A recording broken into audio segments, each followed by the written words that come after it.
हमको भी साथ ले, हमको भी साथ ले।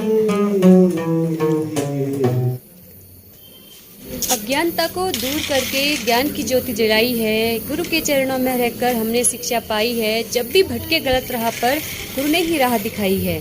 नमस्कार, स्वागत है आप सभी का एक बार फिर से आपके अपने यूट्यूब चैनल उत्तराखंड यूट्यूबर अनु जोशी में।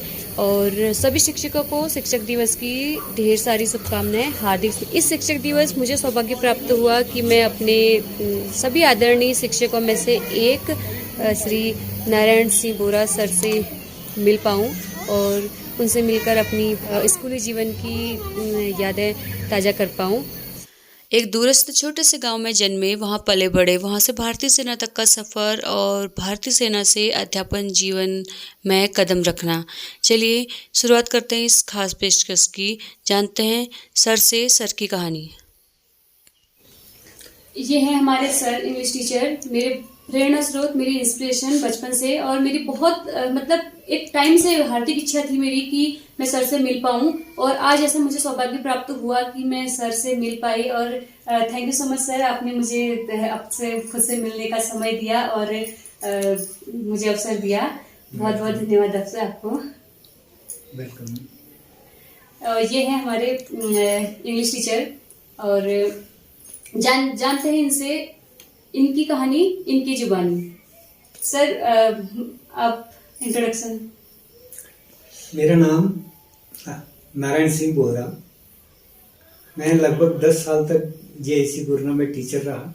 ये मेरी स्टूडेंट रही है और ये बड़ी हास्य का विषय है मेरे लिए कि ये आज अपने आदर की भाव को व्यक्त करने के लिए मेरे घर तक पहुंची है। इसका बहुत बहुत धन्यवाद। इसका बहुत ये बड़े गर्व की बात है मेरे लिए कि तू यहाँ तक पहुंची। मैंने आपके बारे में जो सुन रखा है, मतलब पहले मैं वो बताती हूँ, जैसे मैंने आपको देख रखा है, मतलब मेरे लिए आप एक टीचर्स थे इंग्लिश, वो भी जो पूरी डेडिकेशन से पढ़ाते थे। और अगर मैं क्योंकि जो आपका डेडिकेशन ग्रामर के साथ था, आप जिस हिसाब से आप हमें पढ़ाते थे तो वहीं से मुझे पढ़ने की इच्छा हुई। और उसके बाद मैं आपको पोएट्री के क्षेत्र में देखती थी, आपके लेखन देखती थी और आपका म्यूजिक में रुचि देखती थी। मतलब कि एक फुल इंस्पिरेशन जीवन जीने की, मतलब कि हर क्षेत्र में आप कुछ न कुछ आपका योगदान था। तो बस वही मुझे जीने की और आगे बढ़ने की के लिए प्रेरित करता था, वही चीज, आपका व्यक्तित्व। तो मैं आपकी स्टोरी सुना करती थी कि स्कूल में पढ़ाते हुए कि आप पहले आर्मी में थे और फिर उसके बाद आपका टीचर का सफर, टीचिंग का सफर कैसा रहा। मतलब कि उस जमाने में, उस दौर में जहाँ पर कि 6 से शायद इंग्लिश होती थी, ABCD 6 से सीखने को मिलती थी। और उसके बाद भी मतलब कि आजकल के जमाने में अगर हम कहें कि इंग्लिश के टीचर, तो नॉर्मल सी बात हो सकती है, लेकिन उस टाइम पे, जिस टाइम से आप बिलोंग करते हैं, जहाँ पे 6 क्लास से ABCD सिखाई जाती थी, और उसके बावजूद आप आर्मी जैसे सेक्टर में थे जहाँ बहुत इतने रूल रेगुलेशन होते हैं कि पढ़ाई कर पाना, अपने आगे को, करियर को, वो भी इंग्लिश जैसे शब्द को, जहाँ हमें पहले से कुछ नहीं पता उसका, तो उसको आपने करियर बनाया और उसमें आप टीचिंग का मतलब सफर कैसा रहा, मैं जानना चाहूंगी। ये बहुत लंबा सफर है। ये मेरे बचपन से शुरू होता है।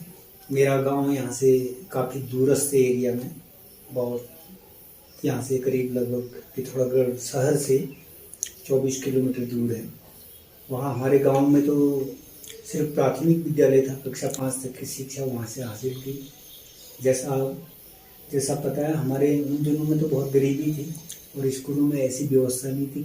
तख्ती चलती थी, तख्ती में मिट्टी को घोल करके लिखा जाता था। तो गरीबी इतनी थी कि नंगे पैर चलते थे हम। तो कक्षा 5 तक की परीक्षा मैंने अपने गांव से पास की। उसके बाद जो हाई स्कूल तक की परीक्षा के लिए बहुत दूर, हमारे से गांव से करीब 10 किलोमीटर दूर इंटर कॉलेज बांस है, बांस से मैंने हाई स्कूल किया। तो जहाँ तक ये अंग्रेजी के विषय में पूछ रही है, तो अंग्रेजी की क्लास हमारी ABCD की जो क्लास चलती थी, ABCD जो लिखना होता था, कक्षा 6 से शुरू होता था। 6 से। तो हमें तो इंटर करने के बाद भी पढ़ना अच्छी तरह से नहीं आता था, लेकिन शौक था बड़ा कि अंग्रेजी सीखें। तो वहाँ से मैंने हाई स्कूल पास किया, उन दोनों ऐसे रट रोड के पास हो गए। और उसके बाद यहाँ जीआईसी में एडमिशन लिया, और जीआईसी में भी वो बचपना था, हमने पढ़ाई में ध्यान नहीं दिया तो स्कूल छोड़ दिया। उसके बाद प्राइवेट इंटर किया, प्राइवेट में बिना पढ़े ऐसे ही दिया तो 3rd पोजीशन पास हो गई। अब आया अब नौकरी के लिए। अब नौकरी के लिए सारे हमारे समय को, उस समय और तो कुछ था नहीं, सारे हमारे साथ के भर्ती हो गए थे, तो हमने भी भर्ती में दौड़ लगाई और भर्ती हो गई। भर्ती कुमाऊं रेजिमेंट में गए, लेकिन मेरा जो अंग्रेजी का जो शौक था वो ख़त्म नहीं हुआ। और लिखने का शौक, मैं हर दिन डायरी लिखा करता था, जैसे मैं तुमको कहानी में अपने बारे में बताता भी था। तो हर दिन लिखा करता था। पहले तो हिंदी में लिखा करता था, फिर टूटी फूटी अंग्रेजी में लिखता था। अंग्रेजी का तो कुछ आता नहीं था, लेकिन खाली ऐसे ही लिख देता था, लेकिन लिखता जरूर था। एक पे आप हमें ही बताया करते थे, हम भी घर में डायरी में टूटी फूटी जैसे इंग्लिश आए वैसे लिखा करते थे। तो लिखता जरूर था। तो इसके बाद मेरे को पोएट्री लिखने का भी पहले से शौक था। तो फिर फौज से मेरी 1-2 बार पब्लिसिटी हुई, वहाँ की जो हमारी पत्रिका निकलती थी। तो एक और साथी था मेरा कोई, उसको भी बड़ा शौक था अंग्रेजी बोलने का, तो हम अपनी ड्यूटी साथ लगाते थे और तो वहाँ बोलते रहते थे, टूटी फूटी बोलने का अभ्यास करते थे। धीरे धीरे वहाँ से मेरे को मौका मिला, भाग्यवशात मौका मिला कि मैं कमीशन के लिए अप्लाई करूं। सारे लड़कों का टेस्ट हुआ। अच्छा। तो करीब 20 थे हम, 20 में से 2 हम सेलेक्ट हुए, लेकिन डिमांड थी 1 की। अच्छा। तो एक वो बेचारा जिसको डिटेल हुआ था, उसने कोई गलती कर दी जिस वजह से वो क्लास के लिए जा नहीं पाया। अच्छा। अब मेरी किस्मत में था तो मेरे को भेज दिया गया वहाँ से रानीखेत सेंटर। अच्छा। KRC रानीखेत। अच्छा। और वहाँ मेरे को पढ़ने का मौका मिला। अगर मैं नहीं पढ़ता, अगर 1 महीने बाद टेस्ट होना था, अगर मैं पूरी मेहनत नहीं लगाता तो मेरे को वापस हो जाना था। इसके बाद रुड़की में टेस्ट होना था। अच्छा, 1 महीने का टाइम? हाँ, 1 महीने का टाइम वहाँ भी था। तो फिर 1-1 महीना करके वो स्टेप बनते गए, मेरे ऑब्जेक्टिव बनते गए और मेरी मेहनत रंग लाई। मैं उसमें पास हो गया। अच्छा। जो कमीशन की क्लास थी, रिटर्न में पास हो गया। इसके बाद SSB फेस किया। अच्छा। तो इससे फिर मेरे अंग्रेजी में काफी सुधार आ गया। अच्छा। वहाँ पढ़ने का मौका मिला। तो इसके बाद हालांकि मैंने बहुत सारे 6 बोर्ड फेस किए। सर्विस सिलेक्शन बोर्ड में मैं 6 बार गया। अच्छा। लेकिन थोड़ा सा भाग्य की कहें या मेरी मेहनत की कमी कहें, मैं निकल नहीं पाया। अच्छा। सिलेक्ट नहीं हो पाया। अच्छा। तो उसके बाद फिर मैंने सोचा कि मेरे को अब फौज से 15 साल करने के बाद जाना चाहिए और कुछ करना चाहिए। तो उसके बाद मैं बड़े बड़े ख्वाब लेके आया फौज से। 16.5 साल फौज में की मैंने। तब तक इसी दौरान मैंने MA पास कर दिया था प्राइवेट करते हुए। अच्छा। MA तक भी काफ़ी ठीक नंबर थे मेरे उन दिनों के हिसाब से, काफ़ी अच्छे नंबर से पास हुआ मैं। अंग्रेजी मेरी काफ़ी ठीक हो चुकी थी तब तक।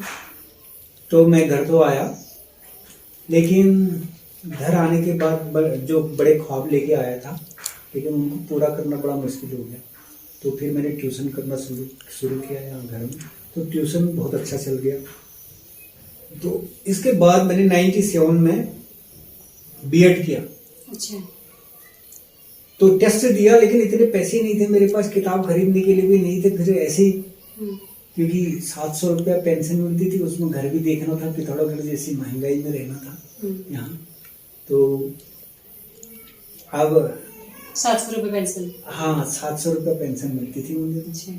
तो हालांकि चीजें सस्ती थी, लेकिन फिर भी एक घर चलाना, बच्चे स्कूल भी जाते थे। हाँ, तो मैं किताब भी नहीं खरीद पाया फिर। लेकिन जो फौज की मैंने जो तैयारी की थी, वो तैयारी काम आएगी। मैं यहीं पर सिलेक्ट पास हो गया। अच्छा। और मैंने यहीं पिथौरागढ़ से B.Ed किया। अच्छा। B.Ed करने के बाद में ये ट्यूशन भी मेरी क्लासेस चलती रही। इसके बाद मैं अपने साथियों के कहने पर मैंने महर्षि के लिए अप्लाई कर दिया, उनके कंपल करने पर। मैं हमारे बड़े अच्छे फौजी थे वो भी, देवान सिंह नाम था उनका, वो प्रिंसिपल थे। उनको काफी अच्छा लगा। महर्षि विद्या मंदिर? हाँ, महर्षि विद्या मंदिर के प्रिंसिपल थे वो। तो उन्होंने मेरे को सेलेक्ट कर दिया और वहाँ मेरे को इंटर की क्लास पढ़ाने को दी गई। तो हालांकि मैं कहता था कि मैंने उनको कहा कि भाई मैं तो फौजी आदमी हूँ, मैं नहीं पढ़ा पाऊंगा, लेकिन उनको इतना विश्वास था कि ये पढ़ा लेगा। उन्होंने कहा ये किताबें हैं, पढ़ो, मैं नहीं जानता हूँ और तुम पढ़ाओगे, तुम नहीं पढ़ा सकते हो। तो फिर मैंने 5 साल तक वहाँ किया।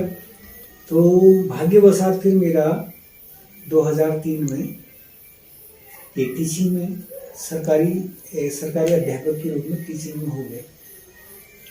तो लेकिन मेरे को पहली जो अपॉइंटमेंट था मेरा अल्मोड़े डिस्ट्रिक्ट में, खजुरानी बहुत दूरस्थ एरिया है, चौखुटिया से 20 किलोमीटर आगे गाड़ी का रास्ता है, उसके बाद 15 किलोमीटर पैदल है। वहाँ मैंने 3 साल तक पढ़ाया, वहाँ भी बड़ी मेहनत से पढ़ाया मैंने। मेरा फिर यहाँ ट्रांसफ़र हो पाया यहाँ गुरुग्राम में। तो गुरुग्राम में फिर मैं यहाँ करीब 10 साल तक पढ़ाया। तो वहीं बहुत सारे विद्यार्थियों को, उनमें से तू भी एक है, तो पढ़ाने का मौका मिला। और तेरे को पता है कि वहाँ मैंने पूरा दिलो जान से, पूरा फौजी डिसिप्लिन से हाँ पढ़ाने का कोशिश किया कि सबको मैं अच्छा सिखा सकूँ जो मैंने सीखा है। तो यही मेरी कहानी है। इसके बाद 10 साल के बाद फिर मेरा भालिया में, हाई स्कूल भालिया में ट्रांसफ़र हो गया। वहाँ भी मैं एज प्रिंसिपल रहा, क्योंकि प्रिंसिपल वहाँ से रिटायर हो गए थे। मैं केयर टेकर प्रिंसिपल वहाँ रहा। वहाँ भी मैंने पूरे दिलो जान से बच्चों को पढ़ाने की कोशिश की। हालांकि गांव के बच्चे ऐसे होते हैं कि वो तो स्कूल आना ही नहीं चाहते थे, तो मैं घर ही में से जाके उनको पकड़ के लाता था। बहुत सारे दिन तो ग्वाला में मिले बच्चे मेरे, तो मैंने ग्वाला से उनको भगा करके घर में ड्रेस पहनवा करके दोबारा स्कूल पहुंचाया।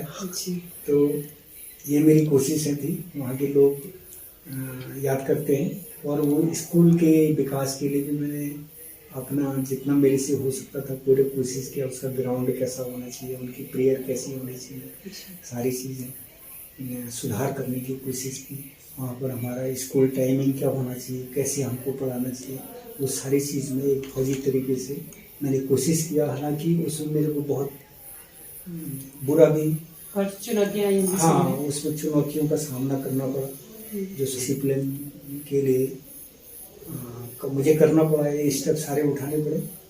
तो लेकिन वहाँ से मेरा रिटायरमेंट हुआ।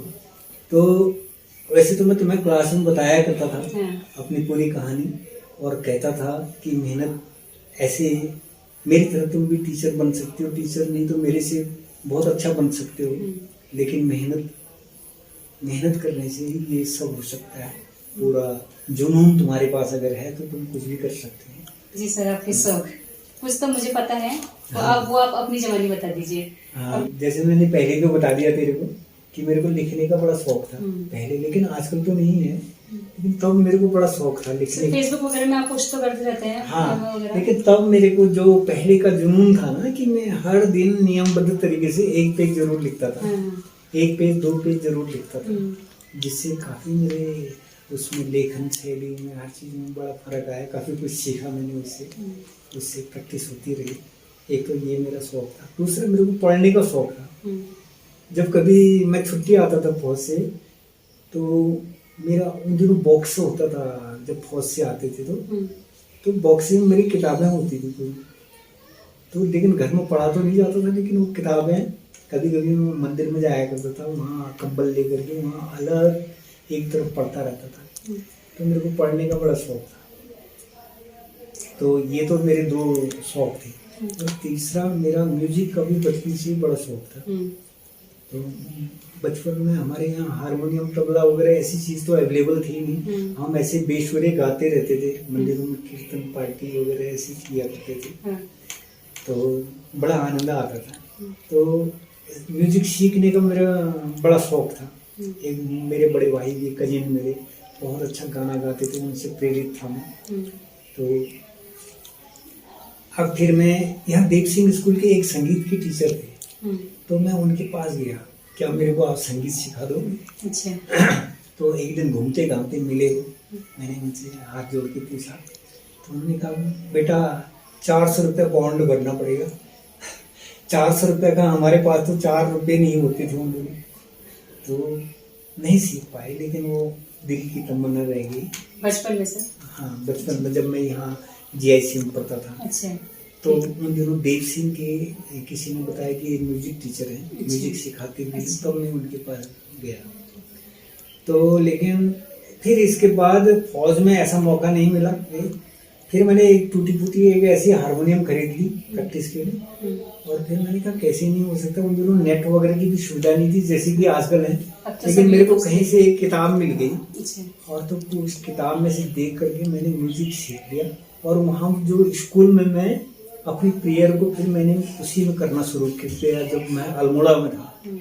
तो इसके बाद गुरना में तो तेरे को पता है कि हाँ, मैं प्रेयर में ही कराता था। और तो जो 15 अगस्त वगैरह कुछ 15 अगस्त 26 जनवरी जो भी कोई भी फंक्शन होता था मैं ही कराता, मैं तैयारी। लेकिन मेरे को फिर भी हाथ साफ नहीं था, फिर भी मैं कोशिश करता था कि अच्छा मैं कर सकूं। तो इसके बाद फिर अभी रिटायरमेंट के बाद फिर मेरे को फिर गिटार का शौक जागा। अच्छा। तो अब गिटार के लिए हमारा वो भाग्यवशात क्या है, हमारा बेटा भी गिटार की खाली शौक रखता था, लेकिन मैं तो बजाने की शौक रखता था। वो खरीद के लिए आया। अच्छा। मैंने कहा इसका यूज होना चाहिए। तो आजकल तो नेट की भी सुविधा है। हाँ। मैंने नेट से देख करके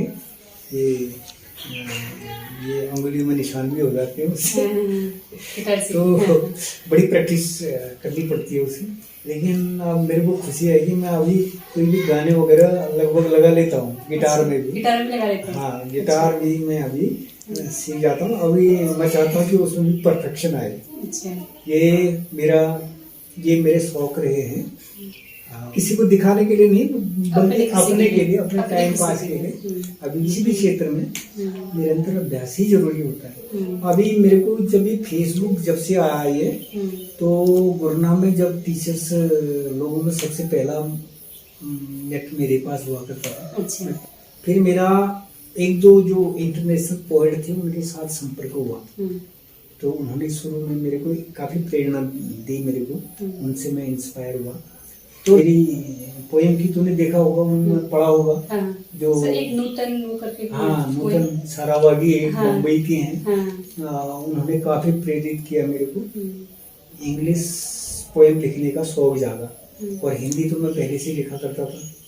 और कुमाऊनी में भी मेरा फिर लिखने का वो हुआ। बहुत सारे एक हमारे साथी टीचर हैं दिनेश चंद्र भट्टी, उन्होंने काफ़ी प्रेरित किया मेरे को पहाड़ी में लिखने के लिए। वैसे काफ़ी पत्र पत्रिकाओं में उनके सहयोग से पब्लिश हुई मेरी पोएम। और एक एंथोलॉजी बोलते हैं ना, उसमें वहाँ से कहीं वेस्ट बंगाल से वहाँ से भी किसी पोएट के माध्यम से मेरी कविताएं वहाँ भी पब्लिश हुई किसी बुक में। वो बुक है मेरे पास। तो कोई मुझे भी ऐसे, जब मैं भी थोड़ा बहुत लिखने का शौक रखती हूँ, आपको जैसे पता ही है। मैं बचपन में भी आपके पास टाइम पे पोएम लेके आती थी, जो मैंने अभी यूट्यूब में डाल रखी है, वो आज़ादी वाली 15 अगस्त वाली। तो वो मैंने उस टाइम पे, मैं शायद 11th क्लास में होती थी कि 9th क्लास में होती थी, उस टाइम पे लिख के मैं आपके पास लाई थी। सर आप मुझे इसका कैसे बोलूं बता दीजिए। हाँ, आपने बोला था मुझसे कि ऐसे ऐसे, तो शायद आपको याद हो, मुझे अच्छी तरह याद है कि तुम भी तो बहुत अच्छा लिखा करती है। मैंने तेरी पोएम्स बहुत सारी पढ़ी और बहुत अच्छा लगा। कोशिश करते सर, आजकल तो टच छूट गया है, मतलब समय नहीं मिल पाता है बच्चों के साथ, फैमिली के साथ ना। समय तो ऐसा है ना कि रोज शाम को रात को 1 घंटा अपने लिए रखो और उसमें कुछ न कुछ लिखो, कुछ न कुछ करो, जो तुम्हारी इच्छा है उसको करो। वो बिल्कुल नियमबद्ध करो कि मैंने करना है, तो फिर जरूर हो जाएगा। मेरे बहुत सारे विद्यार्थी हैं, जो कोई डॉक्टर है, कोई इंजीनियर है, बहुत सारे आर्मी ऑफिसर हैं। वो मेरे को, उनको तो मैं शक्ल से, उनकी शक्ल भी बदल गई, अब पहचानता नहीं हूँ। वो बड़े रिस्पेक्ट के साथ कभी पैर छूटते हैं आके अचानक। अभी एक लड़का का मेजर बन गया है, वो अचानक स्कूटर रोकी उसने, मैं तो पहचानता नहीं था उसको। तो स्कूटर रोक के नीचे उतरा, उसने पैर छुए, तो सर प्रणाम बोला। तो मैंने कहा मैंने पहचाना नहीं।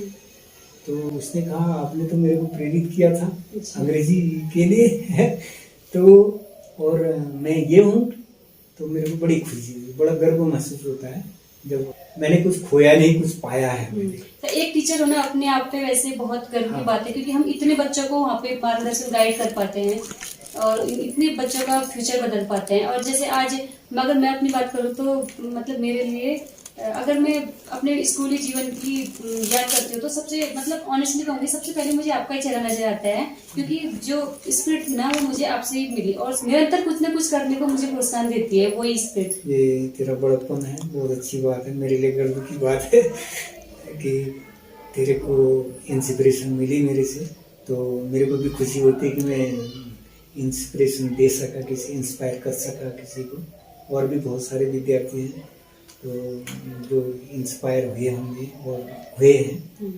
तो ये सर भी आपने गिटार के बारे में जिक्र किया तो मैं चाहूंगी कि मतलब कि आप थोड़ा सा बजा के दिखा दें तो बड़ा आनंद आ जाएगा। अच्छा ठीक है।